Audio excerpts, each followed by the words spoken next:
জ্বলছে গাছে গাছে ফুলগুলি সৌরভ দুলছে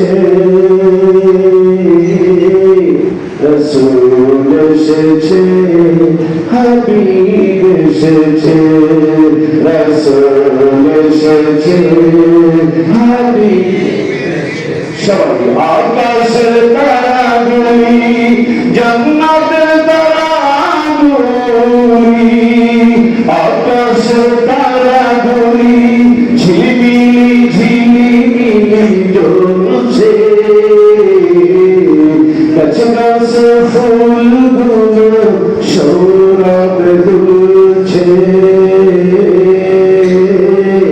রসূল এসেছে হাবিব এসেছে রসূল এসেছে হাবিব এসেছে আরব দেশে কবর পাশে মানবের সেরা মানব এসেছে ঠিকরা আরব দেশে কবর পাশে মানবের সেরা মানব এসেছে ওকে এসেছে জান্নাত খুলেছে ওকে এসেছে জান্নাত খুলেছে রাসূল এসেছে হাবিব এসেছে রাসূল এসেছে হাবিব এসেছে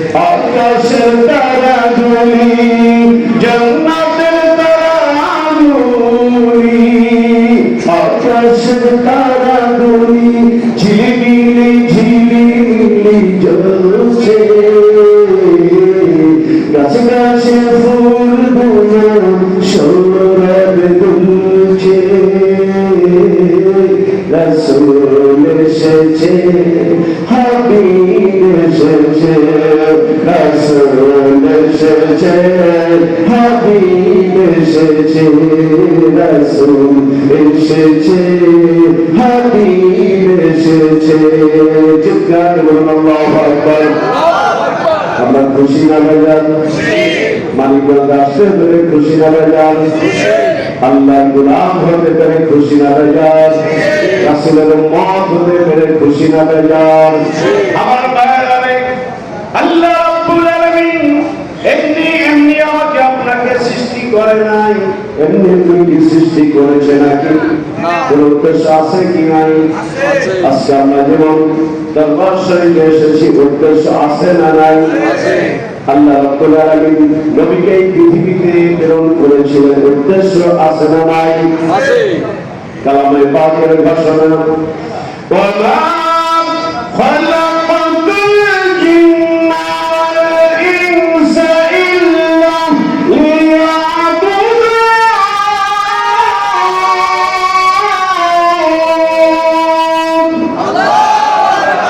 আল্লাহ কিছু উদ্দেশ্য আছে অযথা বানাইছে উদ্দেশ্য আছে উদ্দেশ্য কি ইল্লা লিয়াবুদুন ইল্লা লিয়াবুদুন কে ইল্লা লিয়ারিফুন দ্বারা তাফসীর করা হয়েছে দাদা হুজুর কেবলা রাহমাতুল্লাহ আলাইহির কিতাবের মধ্যে আমরা যারা পড়েছি আমরা দেখতে পেয়েছি সুবহানাল্লাহ বলুন সুবহানাল্লাহ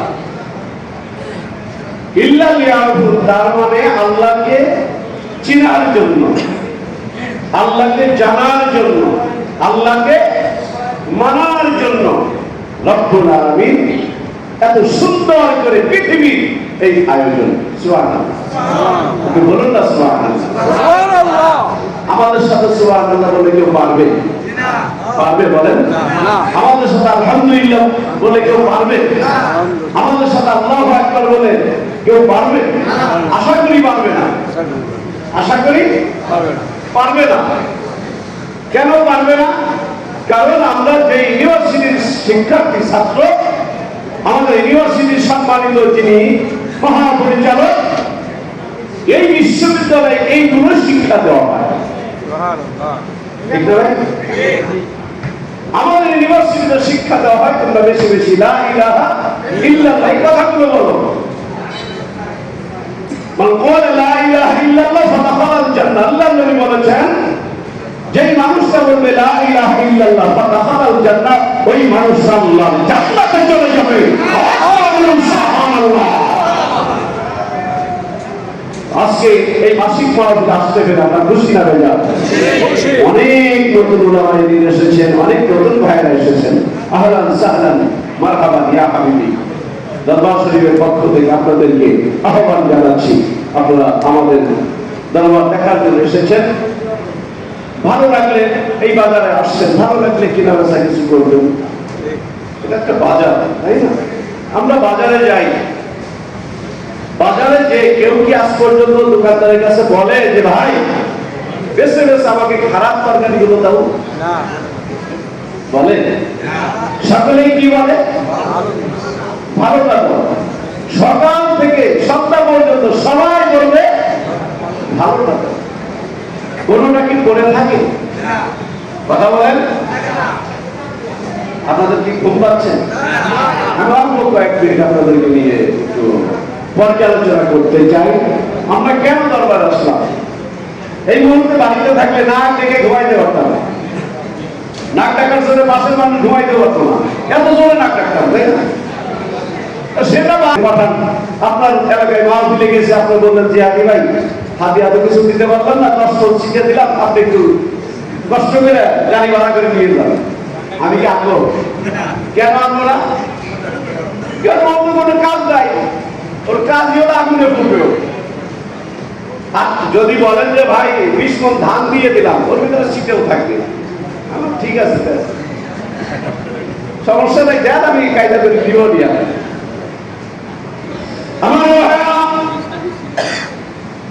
আমাদের সাহেব বলেছেন রাত 12টা 1 মিনিট যখন বেজে যায়, কয়টা বললাম? 12টা 1। 12টা 1 মিনিট যখন বাজে, আল্লাহ তার কুদরতি কদমটা বান্দা বান্দির দিকে নামায়া দেয়। আমরা কয়েক মিনিট আগে সেই সময় অতিবাহিত করেছি, আলহামদুলিল্লাহ। এই কথাগুলো এই কারণে বলছি মিয়া ভাই, আমরা এখানে কয়জন আলেম আছি বলেন? কয়জন মাদ্রাসায় পড়েছেন? সামনে যারা বসে আছেন, কয়জন আপনারা আমরা মাদ্রাসায় পড়েছি? কয়জন স্কুল কলেজ ইউনিভার্সিটিতে পড়েছি? এই মুহূর্তে যদি আপনাকে বলি ভাই, মুফতি সাহেব যে কথাগুলো বললেন সূরা হাসরের শেষ দিনায়তের কথা বলেছেন, আমি যদি এই মুহূর্তে বলি মিয়া ভাই একজন একটু দাঁড়ায়া এই আয়াত তিনটা একটু তেলাওয়াত করেন। অনেকেই বলবেন যে আজ আপনার মোবাইল নাম্বারটা দিয়ে কালকে বাড়িতে যেয়ে শোনাবো, কি বলেন? যদি বলি সূরা ফাতিহাটা একটু বলেন, বলছি আজ ভাই এটাও শোনাবো। তার মানে হলো আমরা যেহেতু অনেকেই মাদ্রাসায় পড়ি নাই, আমাদের তাসবিহ ঠিক হবে না, এটাই স্বাভাবিক। কি বলেন? আমাদের তাসবিহ ঠিক হবে না, এটাই স্বাভাবিক। এইখানে এমন মানুষ আমরা অনেকেই আছি যারা একসময় নামাজ পড়তাম না, নাই মেয়ে ভাই? এমনও আছি দাড়ি ছিল না, আমি নিজেই তো ছোট দাড়ির মানুষ। 2012 সালে আসছি, তখন তো দাড়ি ছিল একেবারে মিশানো, তখন তার পেট এত মোটা ছিল না। আপনাদের মানে ভাইদের বাড়ি যায় খাইতে খাইতে পেট আস্তে আস্তে, তখন তো আরো মানে হ্যান্ডসাম মনে হয়েছিলাম। এখন আস্তে আস্তে বারান্দার সামনের দিকে যাচ্ছে। তো তখন এই দাড়িগুলো ছিল ছোট। সহবত কেন নিতে হবে? আমি যে আয়াতে কারিমা তেলাওয়াত করেছি এটা আমার বানানো নয়। আল কোরআনুল কারীমের মধ্যে রব্বুল আলামিন বলছেন, ইয়া আইয়ুহাল্লাযীনা আমানুত্তাকুল্লাহা ওয়া কুনু মা'আস-সাদিকিন। একটা জোরে সে বলুন না আল্লাহু আকবার। আপাউদ্দিন বলেছেন না, নারায়ে তাকবীর, এগুলো ভিতরে একটা জাযবা সৃষ্টি হয়। মুসলমানদের হাতিয়ার ছিল নারায়ে তাকবীর, আল্লাহু আকবারের ধ্বনি। মুসলমানরা যখন লিল্লাহি তাকবীরের ধ্বনি দিয়ে মাঠে ময়দানে নেমেছে,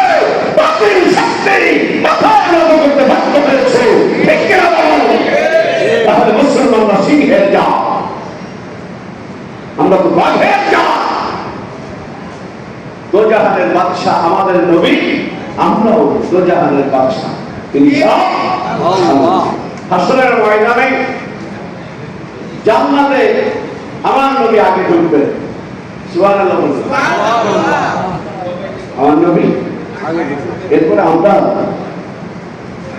আমরা ঢুকবো ইনশাআল্লাহ। অন্য নবীর উম্মত বলবে আমার একটু যাইতে দাও, ওই দিকে থাক, তাহলে ওই দিকে থাক।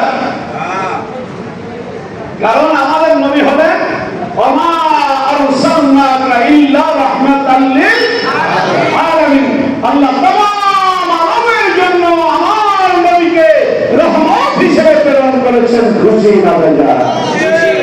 আমার দয়াল নবী সাহাবী আর আসবে না জগতে জয়। দয়াল নবী সাহাবী আর আসবে না নবী হাসর দিনে উম্মত বিনে, হাসর উম্মত বিনে যাবে না নবীজি বেহেশতে। দয়াল নবী সাহাবী আর আসবে না জগতে। আমার দয়াল নবী সাহাবী আর আসবে না। আল্লাহ নবীর হাতে যেই মানুষগুলো হাত দিয়ে বায়াত হয়েছিলেন, অঙ্গীকারবদ্ধ হয়েছিলেন, মুসলমান হয়েছিলেন, ওই মানুষগুলো সামনের মানুষের রূপান্তরিত হয়েছিল। ওই মানুষগুলো সামনের মানুষের রূপান্তরিত হয়েছিল। যে যুবকদেরকে দেখলে একটা রূপসী সুন্দরী নারী রাস্তায় বের হতে পারতো না, যাহা আমি কি আমার ইজ্জত নিয়ে বাড়িতে ফিরতে পারবো, কনফিউশনে ভুগত। যখন এই মানুষটাই নবীর পদতলে তাদের জীবন যৌবন সব উৎসর্গ করে দিয়েছে, এবার এই যুবকেরা ডাক দিয়ে বলতো, মাগো আর চিন্তা নাই, আমি মুসলিম। যখন আমাকে দেখে ভয় পেতে, তখন আমি নবীর আদর্শে আদর্শবান ছিলাম না, আর এখন আমি নবীর আদর্শে আদর্শবান হয়েছি, আমি মুসলিম হয়েছি। অতএব আমার সামনে দিয়ে তুমি তোমার ইজ্জতটাকে, বাড়ি থেকে যেইভাবে বের হয়েছ ঠিক একইভাবে তুমি আমার সামনে দিয়ে মাগো, ওইভাবে তুমি বাড়িতে চলে যাবে, কেউ তোমাকে বাধা দিবে না।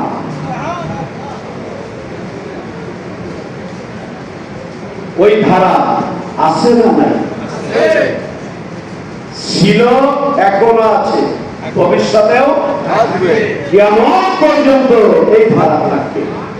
সুবহানাল্লাহ, এই ধারা থাকবে। এক সময় আপনারা অন্য জগতের মানুষ ছিলেন না, দেখেই অন্য জগৎ, মারামারি, কাটাকাটি, খুন খারাপি ইত্যাদি। কোন সেই ট্যাবলেট আমার সাহেব দিলেন, যেই ট্যাবলেট খাওয়ার কারণে মানুষের ভিতর থেকে সব অপকর্ম রব্বুল আলামিন ধীরে ধীরে সরায়া দিচ্ছেন। সেই ট্যাবলেটটা হলো আশ-শাইতানু জাসিমুন আলা কলবি বানি আদম ফাইদা যাকারাল্লাহ ফানাসা ওয়া ইযা গাফালা ওয়াসওয়াসা আও কামা ক্বালা নবী সাল্লাল্লাহু আলাইহি ওয়াসাল্লাম। সুবহানাল্লাহ বলেন। সুবহানাল্লাহ। সুবহানাল্লাহ বলে কি ক্ষতি হবে না? কত লাভ? একবার যদি কেউ সুবহানাল্লাহ বলে, কোন ইমানদার বর্ণালী তামলাউল মিজান, এক মিজান পরিমাণ নেকি পাওয়া যায়। সুবহানাল্লাহ। এখন মিজান পরিমাণটা হলো আসমান আর জমিনের মাঝে যত ফাঁকা জায়গা আছে, এটা হলো মিজান। একবার সুবহানাল্লাহ বললে সব ফাঁকা জায়গা আল্লাহ নেকি দিয়ে ভরে দেন। আমি অনেক আগে একটা মাহফিলে গেছি, এইভাবে সুবহানাল্লাহ বলতে বলছি, আপনারা সকলের জন্য সুবহানাল্লাহ বলেন। 80 থেকে 85 বছরের এক মুরব্বী সামনে একেবারে দাঁত এমন ভাবে আটকাইছে, মানে মুখ আর খোলে না। তাই আমি বলছি, দাদু আপনি কেন মুখ খোলেন না? সবাই চিল্লায় চিল্লায় সুবহানাল্লাহ বলতেছে, আপনি মুখ খোলেন না কেন?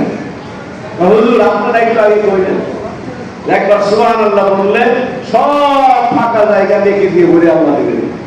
আমি তো একবার কইছি সব জায়গায় আল্লাহ ভরিয়ে দিছে। আবার যদি সুবহানাল্লাহ কই, আল্লাহ সবগুলো কই রাখবে, আল্লাহর একটু কষ্ট হইতে পারে, এই জন্য আমি কইতেছিলাম। উদাহরণ তো চমৎকার সেট করছে। আল্লাহ মনে হয় জায়গার অভাব করছে নাকি? পদ্মা যখন লঞ্চে আসতেছিলাম, কতজন তো কত কথাই ভাবে না? এখনো যারা বসে আছেন এক কান দিয়ে শুনছেন, এক চোখ দিয়ে একটা ভাব দেখতেছেন, আর এক চোখ দিয়ে আর একটা দেখতেছেন, এক কান দিয়ে একটা শুনছেন, আর এক কান দিয়ে আর একটা শুনছেন, এরকম চলছে।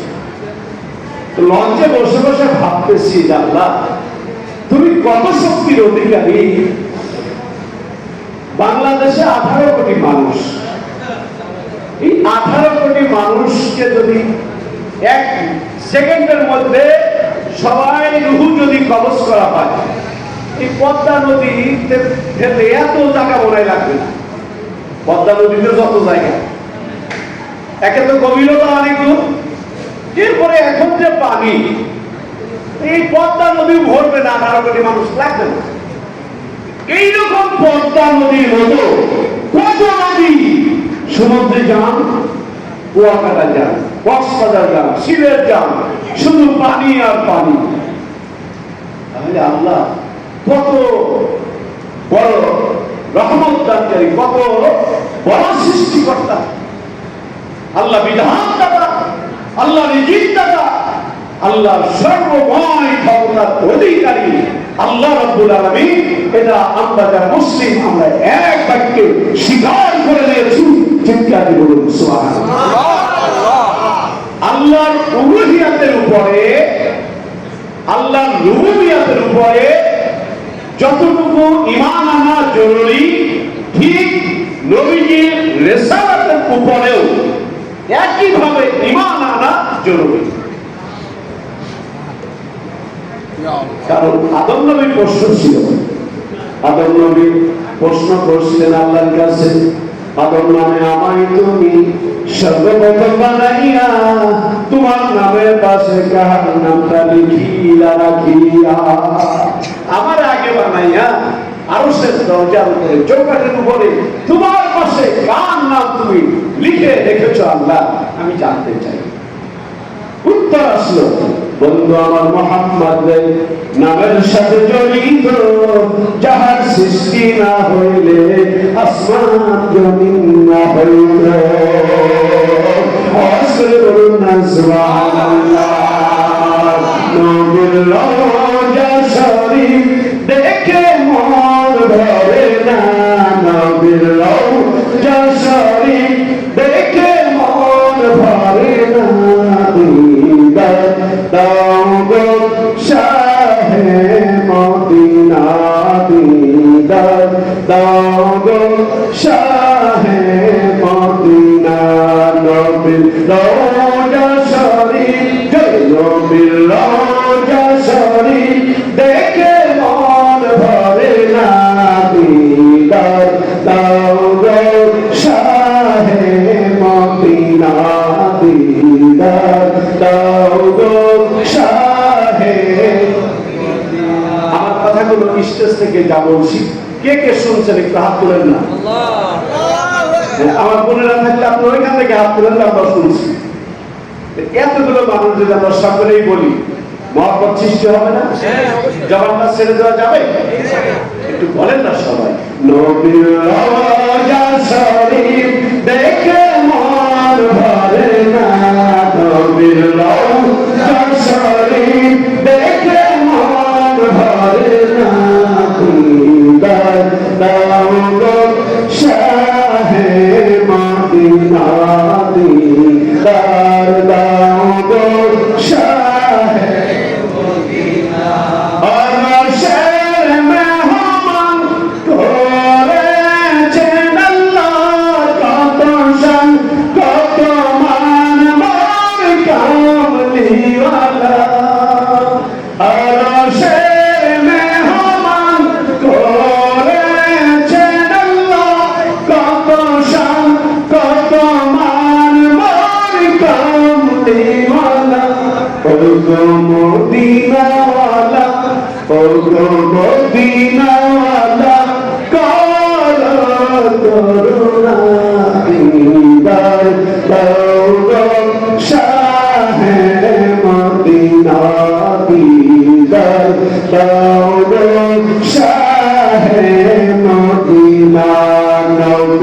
রওজা শরীফ নবীর রওজা শরীফ দেখে মন ভরে না দিদার দাও গো শাহে মদিনা দিদার দাও গো শাহে মদিনা জানি মোবারক দেখলে এক নজর নূরেতে ঝলমল করবে ভিতর জানি মোবারক দেখলে এক নজর নূরেতে ঝলমল করবে ভিতর ও গরফুর রাহিম ও গরফুর রাহিম কাছে দেখো না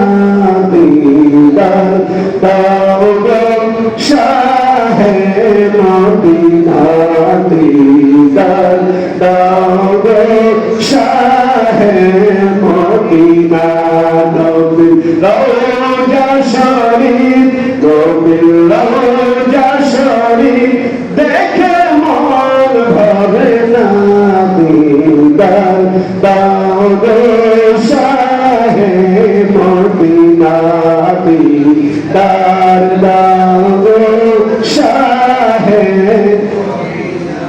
পৃথিবীর যত জায়গায় গিয়েছি কম বেশি দুঃখ তো পেয়েছি পৃথিবীর যত জায়গায় গিয়েছি কম বেশি দুঃখ তো পেয়েছি নবীর রওজায় গেলে তার দুঃখ থাকে না নবীর রওজায় গেলে তার দুঃখ থাকে না দিদার দাও গো শাহে মদিনা দিদার দাও গো শাহে মদিনা নবীর রওজা শরীফ নবীর রওজা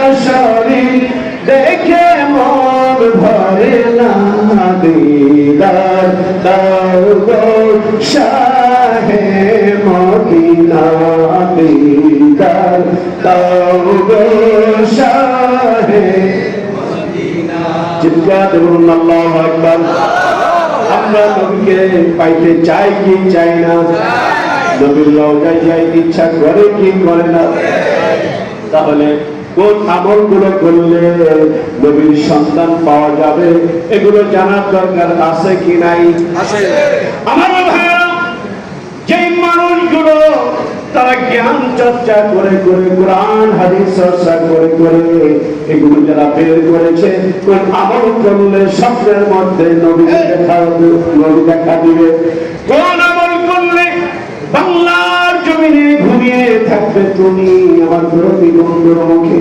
অসংখ্য আমরা শুনেছি এমন কিছু আমল তোমরা করবে নিজের জীবন যৌবন অর্থ সম্পদ সব কিছু চাইতে যদি নবী মুহাম্মদকে বেশি ভালোবাসা যায় মহব্বত করা যায় বাংলার একটা প্রান্তে ঘুমিয়ে থাকবে তুমি ঘুমের ঘরে দেখা যাবে একটা মানুষ তোমার ঘরের দরজায় এসে ডাক দিবে জিজ্ঞাসা করবেন কে গো তুমি আল্লাহ নবী ডাক দিয়ে বলবে আমার চেনস না একটু ভালো করে নজর করে দেখ একটু ভালো করে নজর করে দেখ আমার বাড়ি বাংলাদেশের কোন জায়গায় না আমার বাড়ি লন্ডন না ইংল্যান্ডে না আমেরিকায় না চীন জাপান ভারতে না আমি ওই মানুষ যে মানুষ হাসরের ময়দানে তোর শাফায়াতের কান্ডারি হয়ে যাবে ওই মদিনাওয়ালাকে পাওয়ার জন্য নবীর নায়েব যারা আল্লাহ ওয়ালা যারা আমরা তাদের সহমতে আসি এই কারণে উনি আমাদের পথ প্রদর্শক গাইডলাইন দিবেন উনি আমাকে আর এই জন্য অবশ্যই ওই মানুষটাকে আলেম ব্যক্তি হতে হবে। কি বলেন? একজন গায়রে আলেম, সে কি নসিহত করবে? সে নিজেই তো বোঝে না। এই জন্য আমরা যে মানুষটার সহমতে এসেছি, আমরা আমাদের দলীয় বন্ধুর হাতে হাত দিয়ে বায়াত করেছি, আমরা জানি নতুন যারা আসছেন তারাও জেনে যান যে আমাদের শায়েখ একজন আলেম ব্যক্তি।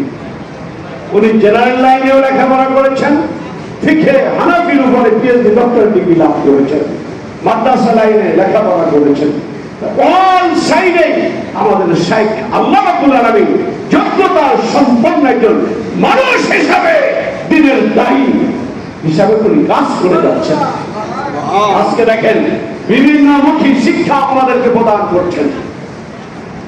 আমরা রোজার মাসে সদকা করি, রোজার মাসে সদকা করি না? সদকা কেন করি?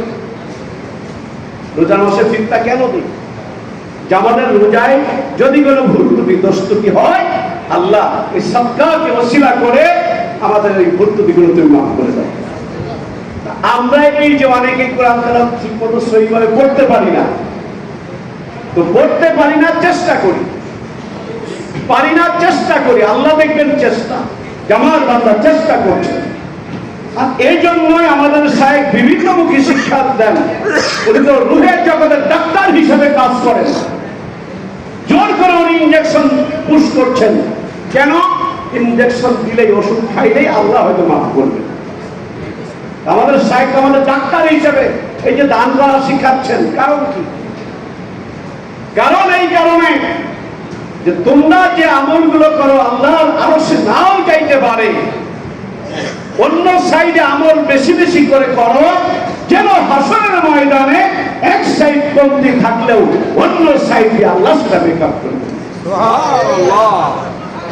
খুশি হন নাই? খুশির আওয়াজটা তো আসতে হইল, জোরে বলেন না সুবহানাল্লাহ।